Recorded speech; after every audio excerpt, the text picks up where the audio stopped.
በስመ አብ ወወልድ ወመንፈስ ቅዱስ አሃዱ አምላክ አሜን። ኢየሱስ ጌታ እንደሆነ በአፍህ ብትመሰክር እግዚአብሔርም ከሙታን ለይቶ እንዳስነሳው በልብህ ብታምን ትድናለህ። በልቡ የሚያምን ይጸድቃልና በአፉ የሚመሰክር ይድናልና። ሮሜ ምዕራፍ 10 ቁጥር 9። ይህ ምን ማለት ነው? በውኑ ይህንን የሚናገሩት መናፍቃን ሌሎችም ኢየሱስ ጌታ ነው ብቻ በል ማለት ነውን? ሌላው በጣም ትኩረት ልንሰጠው የሚገባው ጉዳይ በልቡ የሚያምን ይድናል ማለቱ ምን እንደሆነ ማወቅ ነው። ይህን በተመለከተ ነው እንደሱ እንደ አምላካችን ፈቃድ ለዛሬ ይዘንላችሁ የመጣ ነው አንዱ መርሃ ግብራችን። ክርስቶስ ተንሥአ እሙታን በዐቢይ ኃይል ወሥልጣን አሰሮ ለሰይጣን አግዓዞ ለአዳም ሰላም እምይእዜሰ ኮነ ፍስሐ ወሰላም። አምላካችን በራሱ ኃይልና ስልጣን ሞትን ድል አድርጎ የተነሳበትን አዳምንም ነፃ ወጥቶ ሰይጣንንም አስሮ ለሁላችንም በእውነት ሰላምና ደስታን የሰጠበትን የትንሣኤውንም የዳግም ትንሣኤውንም ጊዜ አሳልፈን ይኸው ለዛሬዋ አምላካችን ለዚህች ዕለት እንደ ቸርነቱ ብዛት እርሱ ከሚያውቀው እኛ ከማናውቀው ሰይጣን ከሸመቀው ከተለያየ ፈተና ጠብቆ በዚህ መልኩ እንድንገናኝ ደቂቃውን ሰከንዱን ባርኮ ቀድሶ ሰጥቶናልና ክብርና ምስጋና ለገናና ስሙ ለትንሣኤው ጌታ ይሁንልን። እመብርሃን ንጽሕተ ንጹሐን ቅድስተ ቅዱሳን አንዳችም ነውር የሌለባት ልመና ጸሎቷ ፊት የማያስመልስ አንገት የማያስቀልስ እርሷም የመስቀል ላይ አደራ እናታችን አሳስቢልን፣ አትርሽን፣ ቃል ኪዳንሽ ከክፉ ይጠብቀን እያልናት እየተማጸናት ለዚህ መድረሳችን ምክንያት ሆናናለችና አማላጅቱም ስሟ የከበረ የተመሰገነ ይሁንልን። የቅዱሳኑ ሁሉ ጸሎትና ልመና ተራዳይነት ቃል ኪዳን ሳይለየንም እሱ አምላካችን የእነዚህን ሁሉ የወዳጆቹን ልመናና ጸሎት ሰምቶ ቸርነቱን አብዝቶልናልና አሁንም የእሱ የአምላካችን ባለሟሎች ስማቸው የከበረ የተመሰገነ ይሁን። ማኅደረ ተዋሕዶ እንደ ኦርቶዶክሳዊት ተዋሕዶ ቤተ ክርስቲያናችን እምነት ስርዓትና ትውፊት ከተለያዩ ምንጮች ምሕረትና ደግነቱን አብዝቶ ለዚህ ሰዓትና ደቂቃ ያደረሰን ቸሮ መድኃኔ ዓለም እየረዳን እየደገፈን እያመለከተን የምንሰማው የምንከታተለው መርሃ ግብራችን ነው። በተለያዩ ርዕሰ ጉዳዮች የተለያዩ መርሃ ግብሮችን ወደ እናንተ ማድረሳችን እንቀጥላለን። በተለይ ግን አሁን ትኩረት ሰጥተን ከጌታችን ከአምላካችን ከመድኃኒታችን ከኢየሱስ ክርስቶስ ትንሣኤ ጋር በተያያዘ ልንሰማው ልንማረው በቸርነቱን በልባችን እንዲያሳድርልን ደጅ እየጠናን እንድንከታተለው የሚያስፈልገውን ቀጣይ ማለትም ክፍል 5 ነው ይዘን የተመለስ ነው።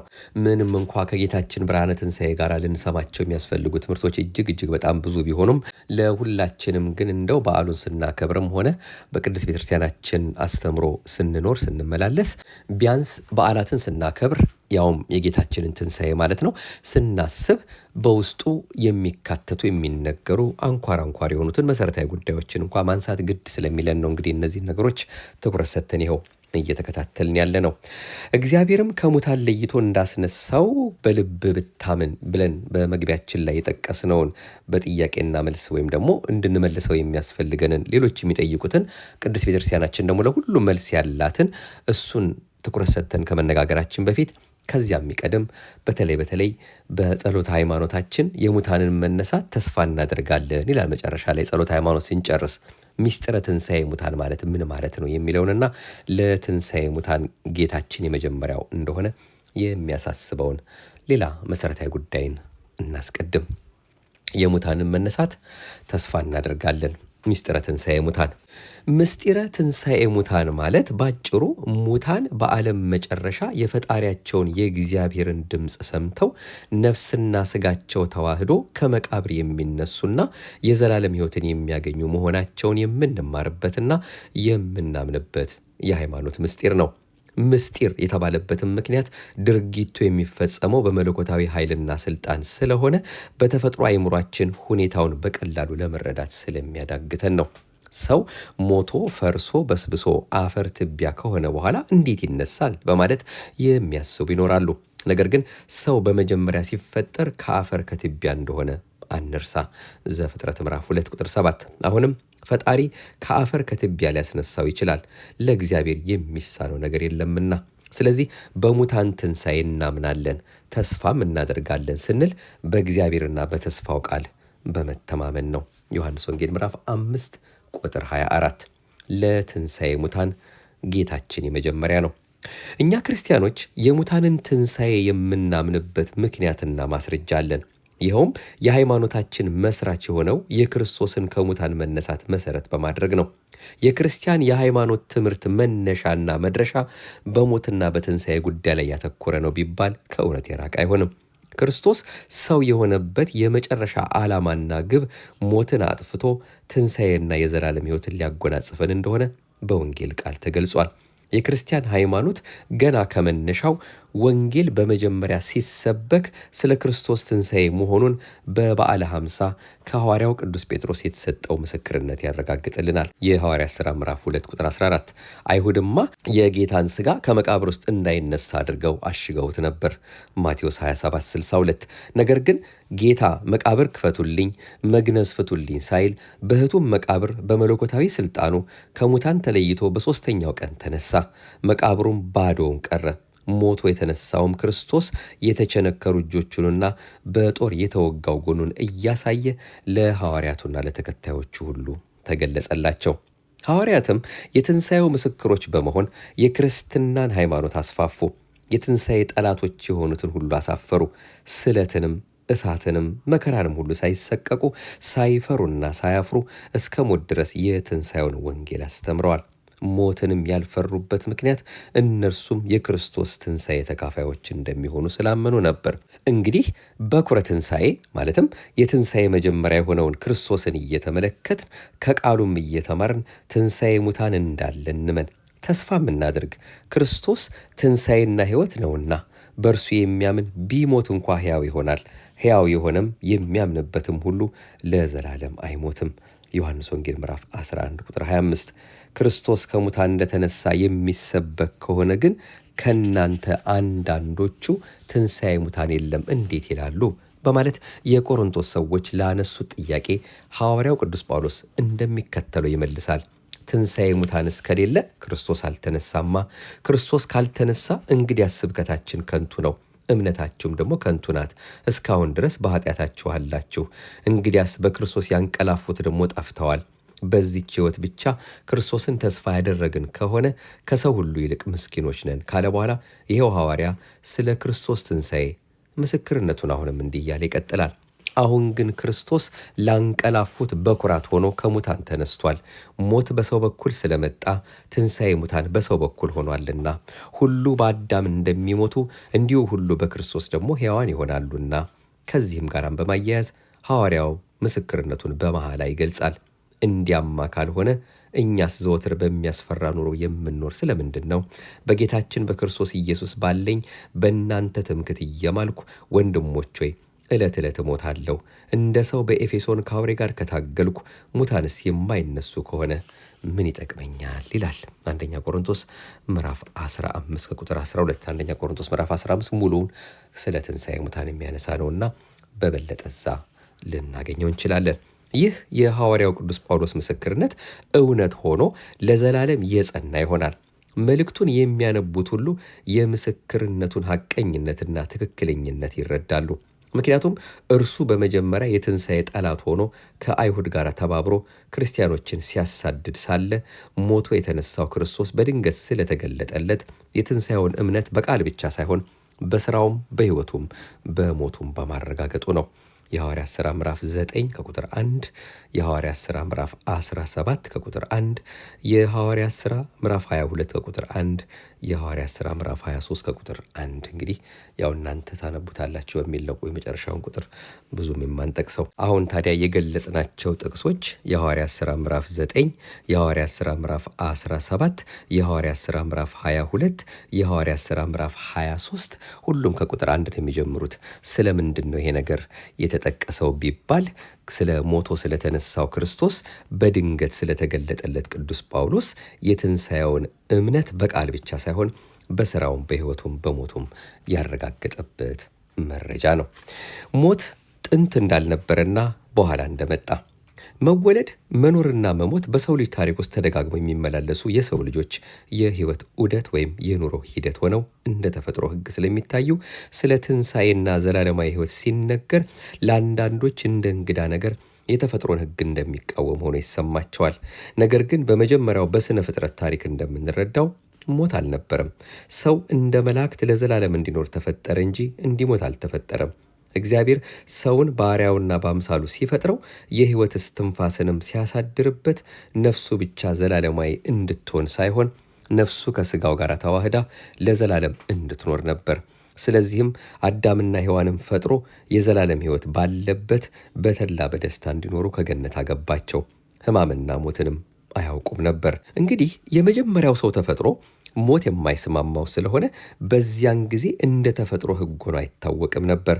ታዲያ ሞት እንዴት በሰው ሕይወት ውስጥ ሊመጣ ቻለ? መቼስ ተጀመረ? የሚለውን ጥያቄ ብንመለከት ስለ ትንሣኤ ሙታን ያለንን ዕውቀት ሊያሰፋው ይችላል። በመጽሐፈ ጥበብ እንደተገለጸው እግዚአብሔር ሞትን አልፈጠረምና ነዋሪ ይሆን ዘንድ ፍጥረትን ፈጥሯልና የሰዎች ጥፋት ደስ አያሰኘውምና የተባለው ቃል የሚያሳስበን በመጀመሪያ ሞትና ጥፋት የሌለባት ዓለም እንደነበረች ነው። ለመቃብርም በዚህ ዓለም ግዛት አልነበረውምና ተብሎ የተጻፈውም ከመሰረቱ ሞት የተፈጥሮ ሕግ እንዳልነበር ያመለክተናል። እግዚአብሔር ለሞት አላደረገንምና ለሕይወት እንጂ። እግዚአብሔርን የዘነጉ ሰዎች ግን በቃል ጠሩት፣ ባልንጀራም አደረጉት፣ በዚሁም ጠፉ ተብሎ የተጻፈው ቃል ሞትን ሰዎች እንዳመጡት ገልጦ ያስረዳናል። በዚሁ በመጽሐፈ ጥበብ ምዕራፍ 1 ከቁጥር 13 በጥቅሱ ላይ ሰዎች የተባሉት አዳምና ሔዋን ብቻ አይደሉም። ቃየን የመጀመሪያው ነፍሰ ገዳይ በመሆን በወንድሙ ላይ ሞትን አምጥቷል። ሞት በአቤል ላይ ቢፈጸምም የሞት መነሻ ይህ አልነበረም። ሞት የተጀመረው አዳምና ሔዋን የፈጣሪያቸውን ሕግ በጣሱና በደልን በፈጸሙ ጊዜ ነበር። ዘፍጥረት ምዕራፍ 2። ስለዚህ ኃጢአት የሞት መጀመሪያ ነበር። ዘፍጥረት ምዕራፍ 3 ቁጥር 16 እነርሱ የፈጣሪን ሕግ ሲሽሩ እነርሱም ከመጀመሪያው ከተፈጥሮ ክብራቸው ተሻሩ፣ ጸጋቸውም ተገፈፈ፣ ራቁታቸውንም ሆኑ። መከራና ሞት ባለበት የተፈጥሮ ስርዓት ውስጥ ይኖሩ ጀመር። ከዚያ ጊዜ ጀምሮ ሞት የተፈጥሮ ሕግ ሆነባቸው። ከነሱ የሚወለዱት ሁሉ የበደላቸውና የሞታቸው ተካፋዮችና ወራሾች ሆኑ። በእጃችሁ ሥራ ሞትን አታምጡ፣ የሰው መፈጠር ለድህነት ነውና በእነርሱ ዘንድ ሁሉን የሚያጠፋ የሞት መርዝ ኃጢአት አልነበረምና ሕይወት የማታልፍ ስለሆነች ተብሎ ኃጢአትና ሞት ስላልነበረባት የገነት ኑሮ የተጻፈው በሰው ልጆች ዘንድ ዘላቂነት አልነበረውም። መጽሐፈ ጥበብ ምዕራፍ 1 ቁጥር 14 ምክንያቱም ሰው ከተፈጠረ በኋላ ብዙ ሳይቆይ በገዛ እጁ በራሱ ሥራ እግዚአብሔርን በድሏልና ኃጢአትንም ፈጽሟልና። ስለዚህ ምክንያት ኃጢአት በአንድ ሰው ወደ ዓለም ገባ፣ በኃጢአትም ሞተ። እንደዚሁም ሁሉ ኃጢአትን ስላደረጉ ሞት ለሰው ሁሉ ደረሰ በማለት ሐዋርያው ቅዱስ ጳውሎስ የሞትን አመጣጥ አስረድቷል። ሮሜ ምዕራፍ 5 ቁጥር 12 እንደ አምላካችን ፈቃድ እንግዲህ ከትንሣኤ ሙታን ጋር በተያያዘ ምስጢረ ትንሣኤ ሙታን ምንድን ነውና ለትንሣኤ ሙታን ደግሞ ጌታችን በኩረ ትንሣኤ እንደሆነ የምናይበት ሞት ደግሞ ጥንት እንዳልነበረና በኋላ እንደመጣ የሚያሳስበንን አጠር ያሉ መልእክቶችን ነው ያደረስነው እንጂ እጅግ በጣም ሰፊ ትኩረት ተሰጥቶት ልንማረው የሚያስፈልገው ጉዳይ ነው። ወደፊት እንመጣበታለን። ወደ ርዕሰ ጉዳያችን ወይም ደግሞ መግቢያችን ላይ ወዳነሳ ነው በጥያቄ ደግሞ ወደ ቀረበ ጉዳይ እንምጣ። ኢየሱስ ጌታ እንደሆነ በአፍህ ብትመሰክር እግዚአብሔርም ከሙታን ለይቶ እንዳስነሳው በልብ ብታምን ትድናለህ። በልቡ የሚያምን ይጸድቃልና በአፉ የሚመሰክር ይድናልና። ሮሜ ምዕራፍ 10 ቁጥር 9 ምን ማለት ነው? በውኑ መናፍቃን እንደሚሉት ኢየሱስ ጌታ ነው ብቻ በል ማለት ነውን? ሌላም በጣም ትኩረት ልንሰጠው የሚገባው ጉዳይ በልቡ የሚያምን ይድናል ማለቱስ ምን እንደሆነ ማወቅ ነው። በጣም ባጭሩ እንግዲህ ይህ ጉዳይ ሲብራራ ኢየሱስ ጌታ እንደሆነ በአፍህ ብትመሰክር ማለት ኢየሱስ ክርስቶስ የባህሪ አምላክ እንደሆነ በልብህ ብታምን፣ አንድም የባህሪ ገዥነቱን ብትቀበል፣ አንድም አብን ጌታ፣ ፈጣሪ፣ ገዥ፣ ጠባቂ እንደምትል እኩል በሆነ መልኩ ወልድንም ብትል ወይም ብለህ በልብህ ብታምን ማለት ነው። በመጽሐፍ ቅዱስ ሰው ሁሉ አብን እንደሚያከብር ወልድንም ያከብር ዘንድ ፍርድን ሁሉ ለወልድ ሰጠው እንጂ አብ በአንድ ሰው እንኳ አይፈርድም ይላልና ዮሐንስ ወንጌል ምዕራፍ 5 ቁጥር 19። እዚያው ላይ አብ ሙታንን እንደሚያነሳ ሕይወትን እንደሚሰጥ እንዲሁ ወልድ ደግሞ ለሚወዳቸው ሕይወትን ይሰጣል። በአፍህ ብትመሰክር ማለት አፍ ውጫዊ አካልን የሚያሳይ ስለሆነ በውጫዊ ተግባርህ የኢየሱስ ክርስቶስን አምላክነት የሚገልጥ ሥራ ብትሰራ ማለት ነው። አንገትህን ለሰይፍ ሰውነትህንም ለእሳት ጀርባህን ለግርፋት ሰጥተህ ሰማዕት ማለትም ምስክር ብትሆን ማለት ነው።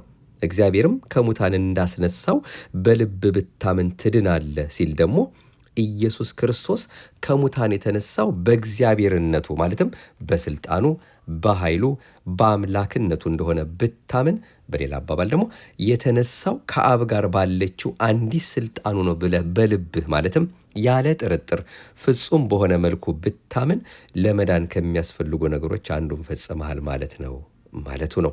ምክንያቱም ብታምን አለ እንጂ ብታምን ብቻ አለማለቱ ልብ ይሏል።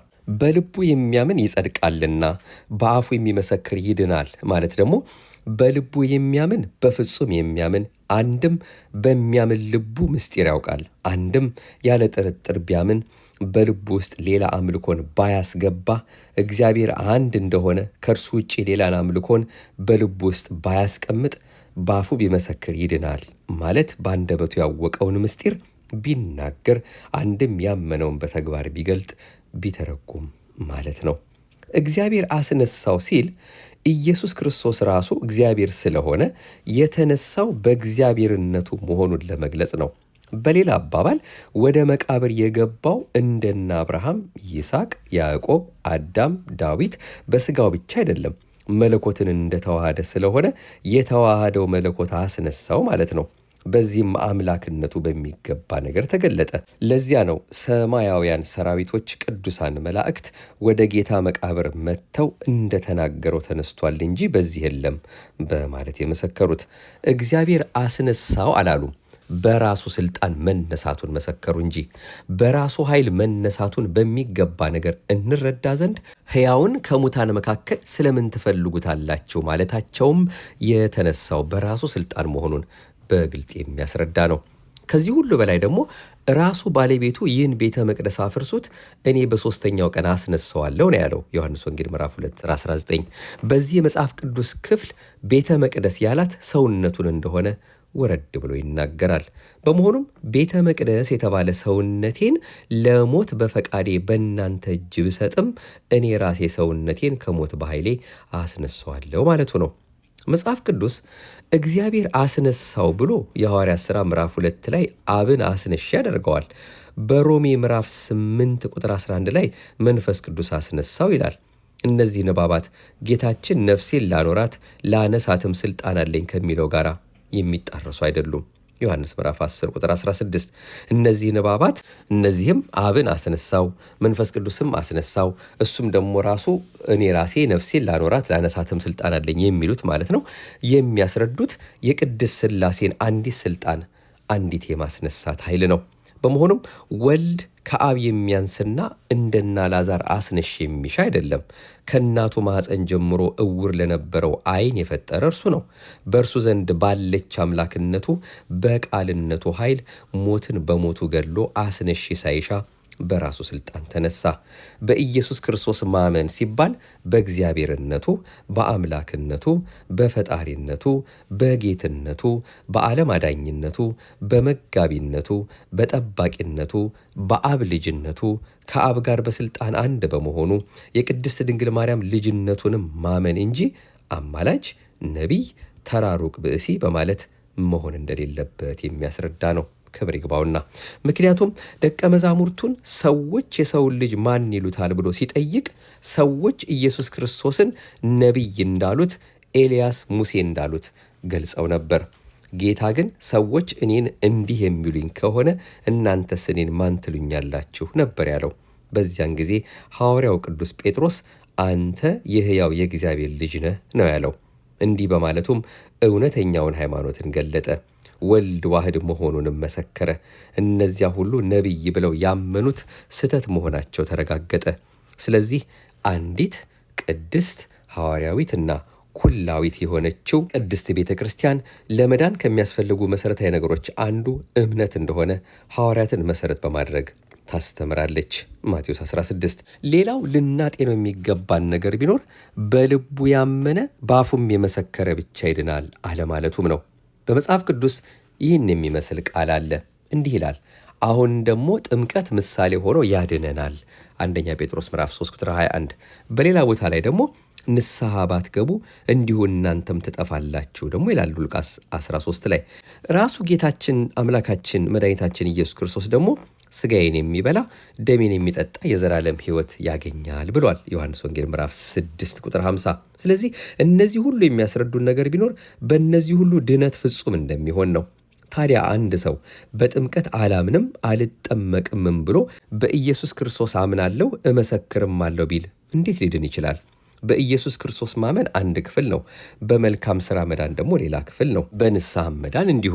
እነዚህ አንድ ላይ ሲሆኑ ግን አንድ የሆነውን ድህነት ይሰጡናል። ስለዚህ አንዱ ያለ አንዱ ብቻውን ሙሉ ሊሆን አይችልም። እምነት ያለ ሥራ እንዲሁም ያለ ሥጋው ደግሞ እንዴት ፍጹም ሊሆን ይችላል? ልክ አንድ ቤት ለመባል የበሩ መኖር ብቻውን በቂ ሊሆንለት አይችልም። ግድግዳውም ብቻውን ቤት አይባልም። በመሆኑም ቤት የሚለውን ሙሉ ቃል በር ነው ማለት እንደማይቻል ድህነት የሚለውንም ማመን ብቻ በማለት ልንገልጠው በፍጹም አንችልም። ቅዱስ ጳውሎስ እንዲህ ይላል፣ ስለ እርሱ መከራ ደግሞ ልትቀበሉ እንጂ በእርሱ ልታምኑ ብቻ አይደለም ብሎናል። ፊልጵስዩስ ምዕራፍ 1 ቁጥር 29። የሰውነታችን የአካል ክፍሎች ጥቅማቸው የሚታወቀው አንድ ላይ ሲዋሃዱ እንደሆነ የእምነት፣ የመልካም ሥራ፣ የሥጋው ደሙ፣ የንስሐ፣ የጾም፣ የጸሎት ጥቅም የሚታወቀው በአንድነት ሆነው ድህነት የተባለውን ቤት ሲሰሩ ነው። የተቆረጠ እግር ሥራውን እንደሚያቆም እምነትም ከላይ ከዘረዘርናቸው ነገሮች ከተለየ ጥቅም አልባ ነው የሚሆነው። ለዚህ ነው ቅዱስ ያዕቆብ ከሥራ የተለየ እምነት የሞተ ነው ብሎ የነገረን ያስተማረን። ያዕቆብ ምዕራፍ 2 ቁጥር 14። እንግዲህ ከትንሣኤ ሙታን ጋር አንዱ ልንመልሰው የሚያስፈልገው ጉዳይ ይሄ ነበርና በዚህ መልኩ ቅድስት ቤተክርስቲያናችን የምታስተምረንን ለዛሬ ትኩረት ሰጥተን ለመነጋገር ወደናል። ከትንሣኤ ሙታን ጋር የተያያዘ ደግሞ ትንሣኤ ዘለ ክብር፣ ትንሣኤ ዘለ ሐሳር የሚባልም አለ። ሌሎችም ጉዳዮች አሉ። ወደፊት እንግዲህ በመሃል ጣልቃ እያስገባን የምንከታተላቸው ይሆናል። ለጊዜው በ5 ክፍሎች ትንሣኤን በተመለከተ የጌታችን ብርሃነ ትንሣኤ በተመለከተ ልንሰማቸው ከሚያስፈልጉ ትምህርቶች በየዓመቱ ወደ እናንተ የምናደርሳቸው ሌሎችም ቢኖሩ ደግሞ ለዘንድሮ በዚህ ሁኔታ አይተናል። እንዲሁ አለፍ እያልን ደግሞ ሌሎች ከዚሁ ጋር ተያያዥነት ያላቸውን ርዕሶች ወደ እናንተ እያመጣን ለሁላችንም ትምህርትና ሕይወት የሆነን ዘንድ መድኃኔዓለም የሚያስተምረንን በተዋሕዶ ቤተክርስቲያናችን ጸንተን እንድናጸና እንድንበረታም ለራሳችንም ለሌላውም እንድንተርፍ የሚያሳስቡ በርካታ ጉዳዮችን እያነሳን መነጋገራችን እንቀጥላለን። በቀጣዩ መርሃ ግብራችን ግን ትንሽ ለየት ባለ መልኩ ደግሞ ምናልባትም ክርስቲያን ሕይወታችን የሚዳስስ ሌላም ጉዳይም ቢሆን ብቻ ቅድስት ቤተክርስቲያናችን ተነግሮ ተዘርዝሮ ከማያልቀው ከትምህርቶቿ እያመጣን ንጹሕ ከሆነው ምንጯ እየቀዳን ከማይጎልባት ጓዳዋ እያወጣን መከታተላችንን እንቀጥላለን። መድኃኔዓለም እሱ ኃይል ይሁነን፣ እርሱ ብርታት ይሁነን፣ እሱ ጊዜውን ይፍቀድልን፣ የቸርነቱን ስራ ለሁላችን የሚስራልን፣ በትንሣኤው ብርሃንም በደግነቱ ብዛት እንዲያመላልሰንም ፈቃዱ ይሆንልን። ያስተማረንም የመከረንም እሱ አምላካችን ነው። በእያንዳንዳችን ልቦና ጽላት እንዲጽፍልን የይቅርታውን ስራ እንዲሰራልን አሁንም የመድኃኔዓለም የተቀደሰ ፈቃዱ ይሆንልን። የዛሬውን መልእክቶቻችንን ያገኘነው ትምህርተ ሃይማኖትና ክርስቲያናዊ ሕይወት ከተባለው በሊቀ ጉባኤ አባ አበራ በቀለ በእውነት እግዚአብሔር ባወቀ ግሩም በሆነ መልኩ ጽፈውልን ከነበረው መጽሐፍ ነው። በረከታቸው ይደርብን። አሁን በሕይወት የሉም። አምላካችን አሁንም በቀደሙት አባቶቻችን በጽኑዋኑ በትጉሃኑ ማህበር ይደምርልን። ሁለተኛውን በጥያቄና መልስ ደግሞ ወደ እናንተ ያመጣነው መልእክት ያገኘነው ትምህርተ ጽድቅ በሚለው በታምረ ማርያምና በነገረ ክርስቶስ ዙሪያ ግንዛቤ የሚሰጥ በዲያቆን ዮሐንስ ጌታቸው ተጽፎ ከነበረው መጽሐፍ ነው። የሕይወትን ቃል ያሰማልን፣ በዕድሜ በጸጋ ይጠብቅልን። ብዙ ጥያቄዎች በዚህ መጽሐፍ ላይ ተመልሰዋል። ከታምረ ማርያም ጋር በተያያዘ ከእመቤታችን ጋር በተያያዘ ከጌታችን ጋር የተያያዘ በጣም በርካታ ጥያቄዎች ተመልሰውበታል። ይህንንም እንግዲህ እድሉ ካላችሁ ወደ ሀገር ቤትም ስትሄዱ በሌላም አጋጣሚ መጽሐፉን ብትይዙት በጣም ትጠቀማላችሁ። ትምህርተ ጽድቅ የሚል ነው። በታምረ ማርያምና በነገረ ክርስቶስ ዙሪያ ግንዛቤ የሚሰጥ መጽሐፍ ነው። የአባታችን መጽሐፍ ደግሞ ርዕሱ ትምህርተ ሃይማኖትና ክርስቲያናዊ ሕይወት። ይህም እጅግ በጣም የተደከመበትና 5ቱ አዕማደ ምስጢራት 7ቱ ምስጢራት የቤተክርስቲያንም የተካተቱበት ትምህርት ነው። ስለ መዳን፣ ስለ ጸጋ የተለያዩ ጉዳዮችን አንስተዋል። በእውነት እነዚህ መጽሐፍቶችን ስንጠቁማቸው እንደ አምላካችን ፈቃድ በምትችሉት አጋጣሚ ርዕሱን ይዛችሁ ብትይዟቸው በብዙ መልኩ ትጠቀሙበታላችሁ ብለን እንዲሁ ጠቆም ለማድረግ እንወዳለን። አምላካችን ቸሩ መድኃኔዓለም የትንሣኤው ጌታ ሕዝባችንን ሀገራችንን አሁንም በደግነቱ በመሐሪነቱ በካህሪነቱ ይጠብቅልን። እኛንም በመውጣት በመግባታችን ሁሉ ሳይለየን ለደገኛይቱ ክብር የሚያበቃ መልካም ስራን እንድንሰራ ሕይወታችንን፣ ኑሯችንን፣ መውጣት መግባታችንን በአጠቃላይ እሱን የምንልበት ሀሳባችን ሁሉ እሱ ተቆጣጥሮልን እሱ እየመራን ለክብር እንዲያበቃን የተቀደሰ ፈቃዱ ይሆንልን። የሁላችንም መጨረሻ አዛኝት እናቱን መብርሃን ፊት በማያስቀልሰው አንገት በማያስቀልሰው ሁልጊዜም በማያሳፍረው ጸሎቷ ታሳምርልን። አቤቱ አንተን መፍራትን በልቦናችን በጎ አምልኮትንም በህሊናችን ጨምር። ማህደረ ተዋህዶን ነበር ስናደምጥ የቆየ ነው። መንፈሳዊ አገልግሎታችን እንደ ኦርቶዶክሳዊ ተዋህዶ ቤተክርስቲያናችን እምነት ስርዓትና ትውፊት ይኸው ወደ እናንተ እያደረስን ባለው በነገርናችሁ ምንጮች እየተመራን እሱን አምላካችን በእውነት በቸርነቱ እየረዳን እየደገፈን እያቆመን የምንከታተለው ለህይወት ለፍሬ ለበረከት አድርግልን እያል ደጅ እየጠና ነው የምናደምጠውን መርሃ ግብራችንን ነበረ። አሁንም እንደሱ እንደ አምላካችን ፈቃድ ለዛሬ ትንሣኤን በተመለከተ ወደ ልባችን እንዲያደርስልን ያደመጥ ነው። ይህን ለሚከታተሉ ሁሉ እንደ እግዚአብሔር ፈቃድ እናንተም አዳርሱልን። እናንተም ደግሞ ምናልባት ሰብስክራይብ ካላረጋችሁ ለሌላው ላይክ ሼር ስታደርጉ እናንተም ደግሞ ሰብስክራይብ አድርጋችሁ መርሃ ግብራችንን እንድትከታተሉን ከወዲሁ ለመጠቆም እንወዳለን። ክብረ ምስጋና ይሁን ለአብ፣ ክብረ ምስጋና ይሁን ለወልድ፣ ክብረ ምስጋና ይሁን ለመንፈስ ቅዱስ ዛሬም ዘወትርም ለዘለዓለሙ አሜን። ይቆየን።